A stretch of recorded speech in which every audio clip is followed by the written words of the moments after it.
Hello, everybody. I hope you're all doing well. Welcome to English with Mehrad YouTube channel. In this series of videos, we are going to talk about English vocabulary in use, pre-intermediate and intermediate level. In this specific video, I'm going to cover the first unit of this book.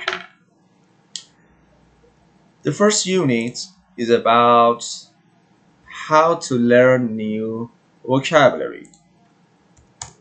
So let's go to the first unit.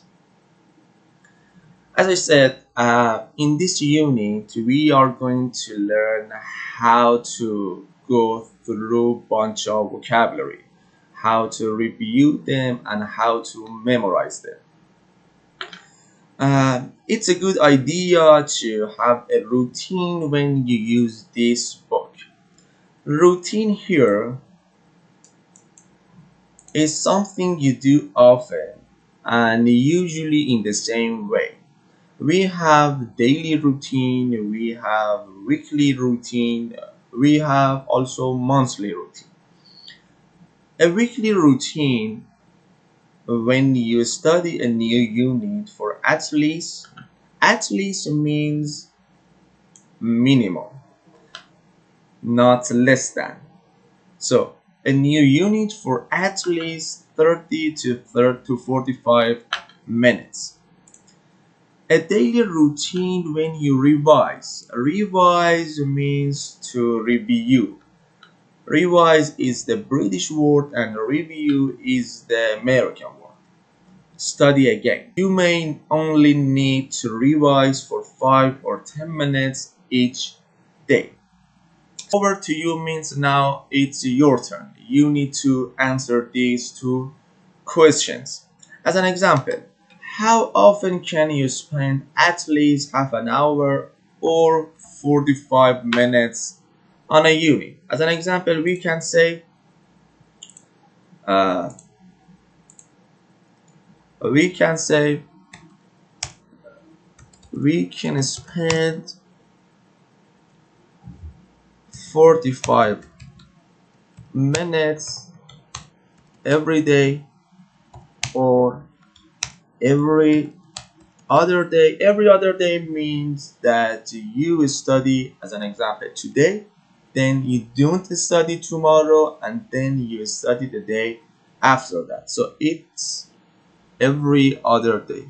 Or we can spend 45 minutes every week, as an example, and so on. So studying a new unit. So when you are studying a unit for the first time, you need to be active when you are learning. But what does active mean? Active means with a new word or phrase, you need to repeat it loudly, okay? Or say it aloud. The opposite of loud is soft. Speak so you can hear that specific word and repeat it to yourself silently. Silently here means in your head or with no speaking. If you have the ebook that goes with the book, use it to check the pronunciation. Use a highlighter pen. Highlighter is a kind of pen that you can highlight some new vocabulary. As an example, I'm highlighting the word words, or I'm highlighting, as an example, the word importance. So use a highlighter pen to mark words you think are important or difficult. Write down new words and phrases in your notebook. It's always a good idea to have a notebook to write the new vocabulary in order to revise or review those vocabulary later. Always try to write an example sentence for new words. So when you're learning a new word, it's always a good idea to write down an example with that specific word. As an example, when you're learning the word silently, it's better to write as an example, I play games silently. So you are making an example with that new word. In this way, you can memorize the word easier. You can choose an example from this book or a dictionary, but an example from your own life will often help you to remember a word. As an example, E.G. means, as an example, I shared a flat with an Australian girl when I was in London last year. So this is an example for the new word share. Do exercises in pencil, then you can rub them out. So using a rubber. Rubber means eraser. With the aid of a razor or rubber, you can remove pencil marks on a piece of paper and do them again later. This is a good way to revise vocabulary. So this is over to you again. It's your turn to answer these two questions.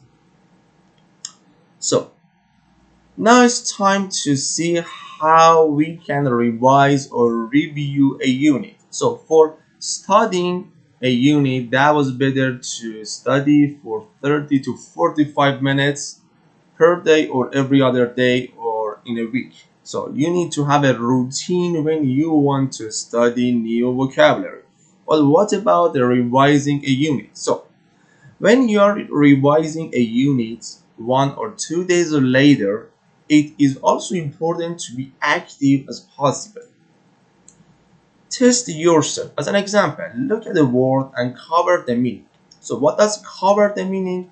It means, as an example, you write a rubber means eraser. So you need to cover or hide eraser and see if you can remember the meaning of rubber. So let me write here. So rubber means eraser. Okay, you need to hide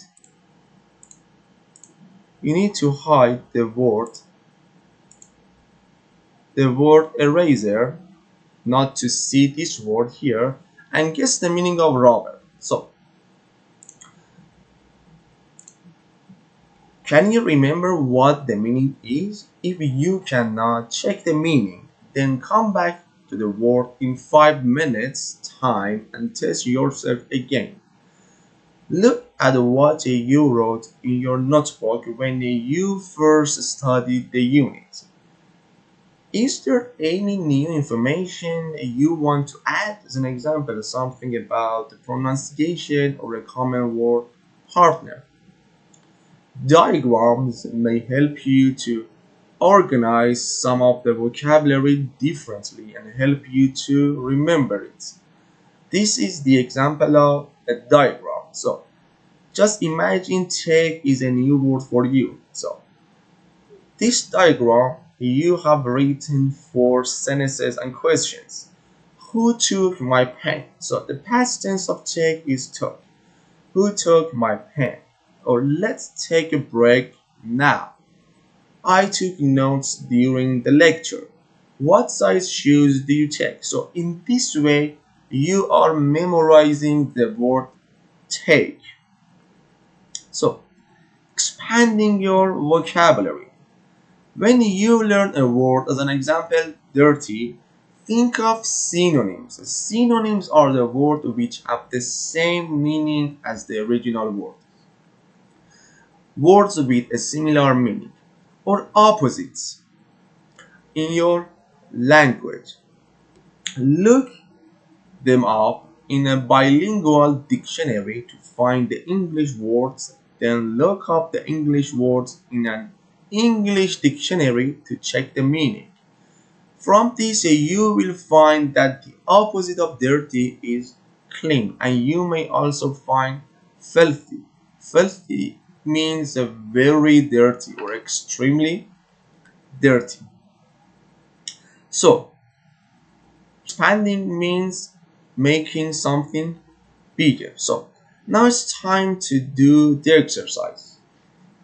So exercise 1.4. So now please pause the video, do the exercise, and then continue watching the video. Using this method, find opposites for the words in bold.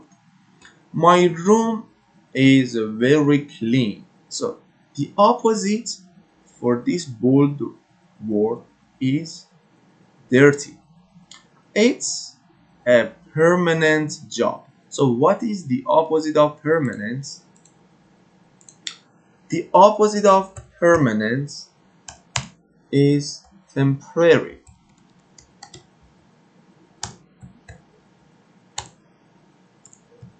So, number 3, he was kind to all of his animals. The opposite of kind is cruel.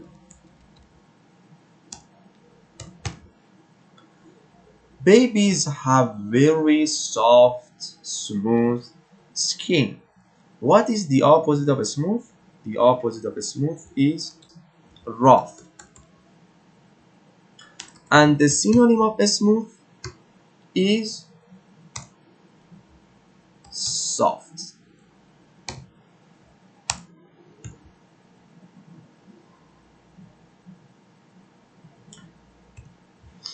Number 5, where is the entrance? So the opposite of entrance is exit.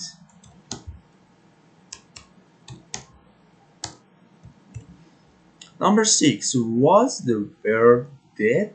The opposite of dead is alive. Number 7, did they accept the invitation? The opposite for accept is to refuse or reject.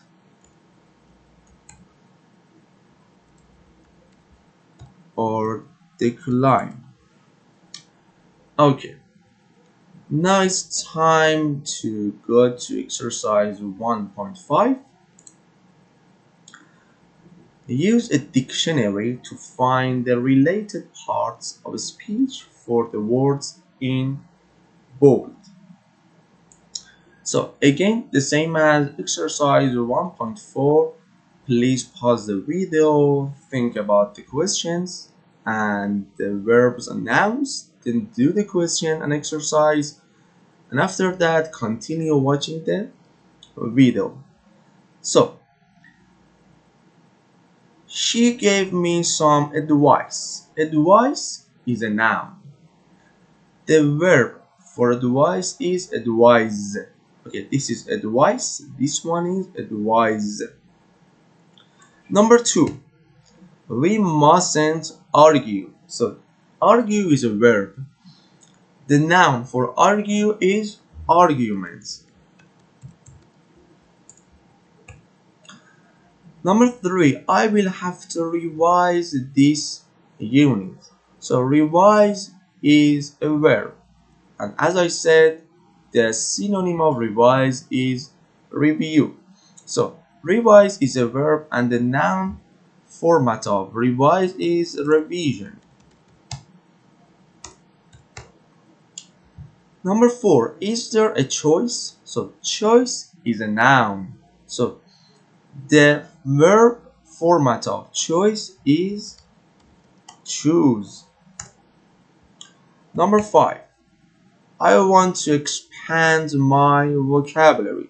So expand means to make something bigger. The noun for expand is expansion. Number 6, the two boys are very different. So the noun for different is a kind of adjective. The noun for different is difference. And the verb is differ. And the last one, they need to communicate more. The noun for communicate, which is a verb, is communication.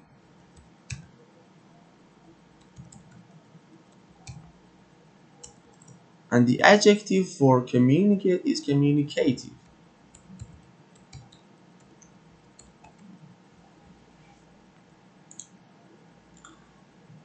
Try to read and listen to English as much as possible. The more you read and listen, the more you will learn. When you read, try to first highlight or underline interesting new words. Highlight words if they are familiar but you cannot remember the meaning. There is a lot of spoken English on the internet which you can play again and again. Try to make a note of interesting words and look up the meaning. That's it. Thank you for watching this video. If you find this video useful, please subscribe it to be aware of the future videos. Thank you very much and see you later.